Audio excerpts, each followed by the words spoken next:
Whip, the Honorable Sylvanus Osoro. Thank you very much, Honorable Speaker. Honorable Speaker, I also want to vehemently support this session of paper and congratulate the committee for a job well done. Honorable Speaker, much has been said about investment and matters to do with the stock exchange, Honorable Speaker. And I must, even as I speak and contribute, Honorable Speaker, I must really say that I am a living testimony of what such line of investment can do. Honorable Speaker, I was going through the statement sent by my stockbroker just yesterday, Honorable Speaker, and I must say that I was so impressed that something that I tried to guesswork, Honorable Speaker, just about 4 or 5 months ago, in the line of the KCB, in the line of Kenya Re, Honorable Speaker, and even in the line of Kenya Power, Honorable Speaker, the statement that I saw really mesmerized me, and it's about time, Honorable Speaker, that we think through this line of, I do not know why the member for Laikipia, Honorable Speaker, is so excited. I think she will be escorting me all the way to the bank. But all said and done, Honorable Speaker, there's different channels that government must raise funds.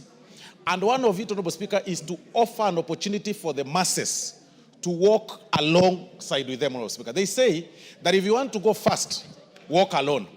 But if you want to go far, walk with people.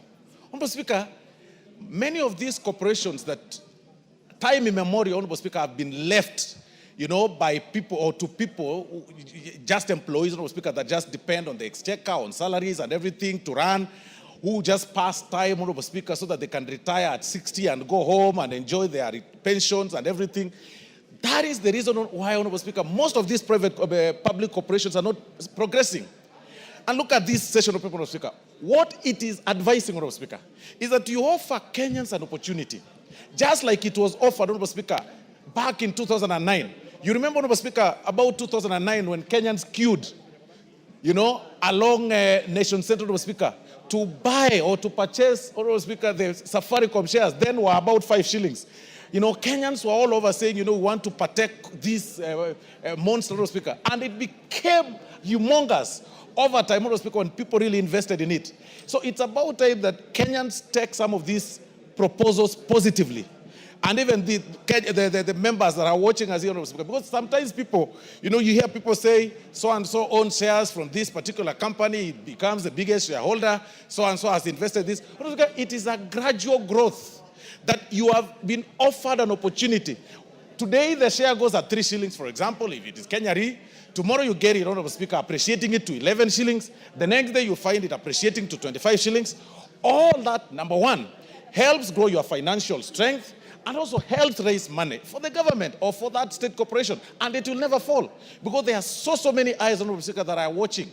And that is why it is about time that Kenyans embrace this kind of line, number one, of investment, and number two, of raising capital for the state corporations, Honorable Speaker. I do not know why, actually, we're even belaboring the point. We should all support this session of paper. We support this privatization. We support this opportunity to invest so that we can all move together as a country and help the country and help ourselves to grow. Honorable Speaker, I invite the Honorable Jane Kagiri to help me, to move with me so that we can smile all the way to the bank out of the statement that I got from my stockbroker yesterday, Honorable Speaker, in regard to the opportunity that I got about 5 months ago. Thank you very much, Honorable Speaker. The Honorable Owen Bayer, who is the Deputy Majority Leader. Thank you, Honorable Speaker. Honorable Speaker, during the Kibaki years, the early Kibaki years, when the issue of IPOs started hitting this country, that's when proper economic growth, Honorable Speaker, started. The IPO for KCB, the IPO for Safaricom, the IPO for KenGen, and many IPOs, Honorable Speaker, came in. And Honorable Speaker, I want to tell this House that this country raised a lot of money. There were very many IPOs that were actually oversubscribed. And people wondered where this money came from. But Honorable Speaker, it is this money that watered the economic growth that started during that time of Kibaki, Honorable Speaker. Having an IPO like this, the initial public offer of Kenya Pipeline, Honorable Speaker, is a good thing for this country. Mr. Speaker, while I appreciate my leader, the leader of majority, he has to consult but you can ask him to allow his deputy Order. to speak to the nation. The members who are consulting by the bar, please take your seats. Yes, thank you. So, Honorable Speaker, for this country to move forward, we have to offload these many corporations that are taking a lot of our money from the taxpayers. And, Honorable Speaker, they are producing very little. And therefore, it is very important that we start the privatization process. And the best place to start, Honorable Speaker, is this pipeline, Honorable Speaker. Mr. Speaker, we have for many years said that we are raiding people's payslips. We are raising taxes. They are very high in this country, Honorable Speaker. But, Honorable Speaker, we have to find an innovative way of raising capital and of raising resources to build this country in certain infrastructure that we must have.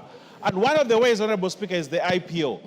And looking at the amount of money, Honorable Speaker, that we are trying to raise for this IPO, Honorable Speaker, it is time that we allow this government to offload some shares out of Kenya Pipeline, Honorable Speaker, and therefore we use that money to ensure that we develop some of the things that we must have, Honorable Speaker. Honorable Speaker, the proposal seeks to privatize up to 65% of the government's shareholding in KPC via an IPO with government retaining at least 35%. And I think that is fair, Honorable Speaker. Government will still hold KPC. They'll still have 35% share. Probably, Honorable Speaker, government will still be the highest shareholder within. And therefore, we are not losing KPC, Honorable Speaker. Mr. Speaker, like the Leader of Majority said, we budgeted for 100 billion shillings in the budget.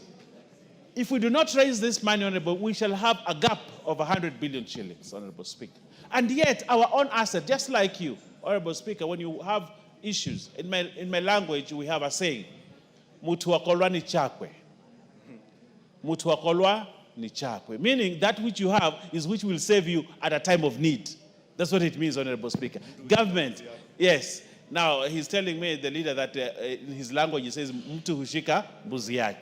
Government has KPC, Honorable Speaker. It is this KPC, Honorable Speaker, that government must hold on at a time like this to raise funds, to raise capital, to raise resources, to take care of the many needs that we need. Honorable Speaker, you go out there, the Coast region, for example, does not have a level 6 hospital. A level 6 hospital. Where will we get money in bulk to build a level 6 hospital? This is the entire coast. The entire coast does not have a level 6 hospital that goes up to Northeastern. You understand, Honorable Speaker? Now, where will we get money to do this? Honorable Speaker, we need roads. Roads that will open up the economy of this country, Honorable. Where we'll get, do we still want to go back to China to borrow money? Do we want to still deal with the rogue IMF, Honorable Speaker? Do we still want to deal? We have our own assets that we can dispose, get money, and allow Kenyans to own those assets. Honorable Speaker, when you hear people talk, it is as if this KPC is being given to other people. Kenyans will own this KPC. When it makes profit, the money will still come back to Kenyans. Honorable Speaker, it is with these many words, Honorable Speaker, that I support the privatization of KPC. It should be offloaded, Honorable Speaker, allow Kenyans to own it, and Honorable Speaker, we make progress as a country. I thank you, Honorable Speaker. Honorable Dr. Wilberforce Oundo. Thank you, Honorable Speaker. And I want to be very clear from the onset, and unlike what seems my colleagues are alluding to, what we are dealing here is a sessional paper. Our report on the sessional paper is not privatization proceedings in respect to privatization of Kenya Pipeline. I think people need to read. So when I hear already my colleagues jumping the gun, postulating, imagine how they build level 10 hospitals and the rest, it causes a lot of confusion. And that's why we lose the debate in a house like this. Owen Barr, being a seasoned member, should have told the country very clearly, this is a report of sessional paper that proposes. So, Honorable Speaker, number one, we need to go on record. Government has got no business in business. That is the position all over the world. Government has no business in a business.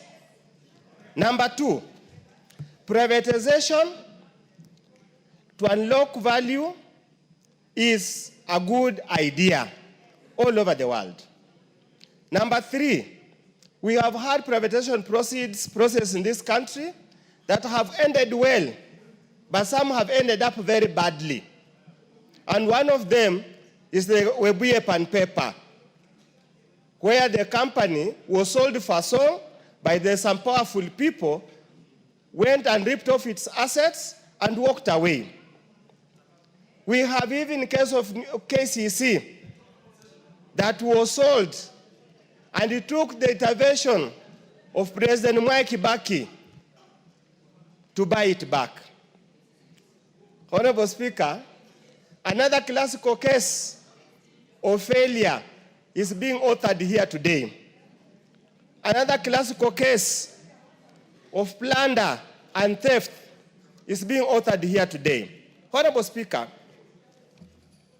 in policy number 7, we are told there are some amorphous people who claim money out of Kenya pipeline. We have not been told who are they, how it occurred, and what remedy was taken to punish those who oversaw the plan of these resources. You are told they're spending lawsuits amounting to 5.7 billion. Your guess is good as mine. Who are the claimants? Who are the lawyers? And who are the brokers in this matter? And who are the judges going to be bribed so that they can pass judgment early enough so that when the billions come, their first charge, they are paid. Honorable Speaker, secondly, we are being told the Zakem case. All of us who have been here know the Zakem case. They know who authored the Zakem scandal. They are walking scot-free in this country. None of them has ever been brought to book. We are selling, stripping public assets to pay crooks who are already in bed by people who are in government at the moment. Honorable Speaker, we are told the number D, potential of loss of public funds amounting to 192 billion. Yet whoever perpetuated this, we have not been told where they are. Honorable Speaker, to sell an asset, to pay pending bills, which have not even been verified, which have been accumulated deliberately, is foolhardy. For how long will you keep on selling assets to pay pending bills and loans we accumulate every day to do non-productive activities?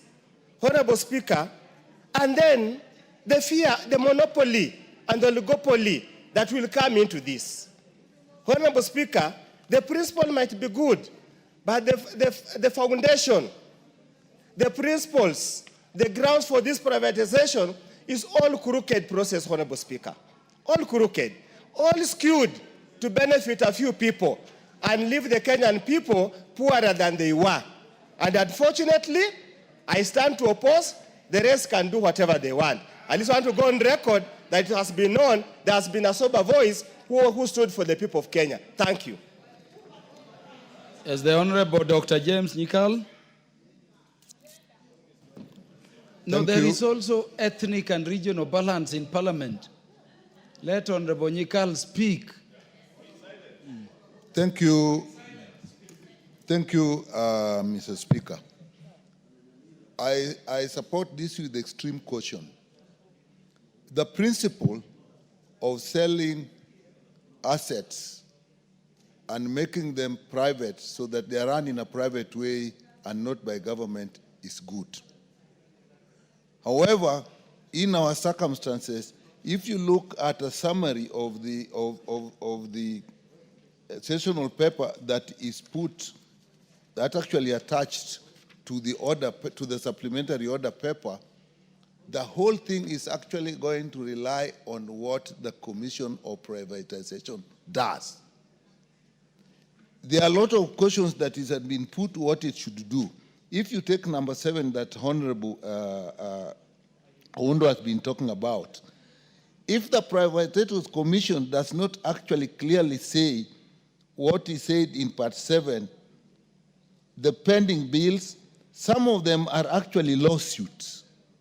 So we may actually be getting money to pay lawyers and we do not know what these lawyers were defending. Some of them are in what is involved in this Zakem. We are not quite clear what really happened in those Zakem lawsuits. And if you look at what this summary says in 3, is that actually this is a strategic company. So if it works, it's fine. Should it not work, then it actually will be a disaster to the country. What does pipeline do? It is actually the transportation and the storage of oil. Oil is what the country actually runs on. In our transport system, if oil is not handled well, you are done. Whether you are transporting people, whether you are transporting goods. The next is industry. If we don't manage this issue well, and the transportation, the storage oil goes wrong, all our industries will literally collapse. So another one is actually power. We still generate a lot of power using oil. So we are actually talking of the privatization of literally what we live on. And the whole thing is actually in the hands of the Privatization Commission. That is what this parliament is doing today, handing it, what I will call the welfare of the country, into the Privatization Commission. I don't see what we have put in place to actually protect us. So we'll believe that the commission that we have put in place will actually look after us. If it doesn't, you are in trouble. We have had problems before. Look at the Kenya Railways. Actually, maybe some of this is advice from maybe the World Bank and so on. We were advised to liquidate the properties of the Kenya Railways so that we could actually resuscitate it. It has taken years and years. It is now that we are trying. Some of us may not even realize that at one point, the Kenya Railways owned more property in this country than even the government itself. So I support this, but there's caution that we have to really look at it very carefully, what the commission does.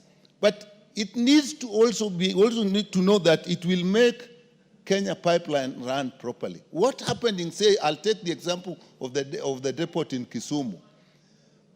The loading is so skewed that exporters actually can take so much time that the local retailers don't even have time to get the fuel that we need. So I agree, I support this, but this caution we must take into consideration, and the Privatization Commission must know what it is taking this country into. Thank you, Mr. Speaker. Honorable Mwengi Mutuse. Honorable Mwengi Mutuse, before you make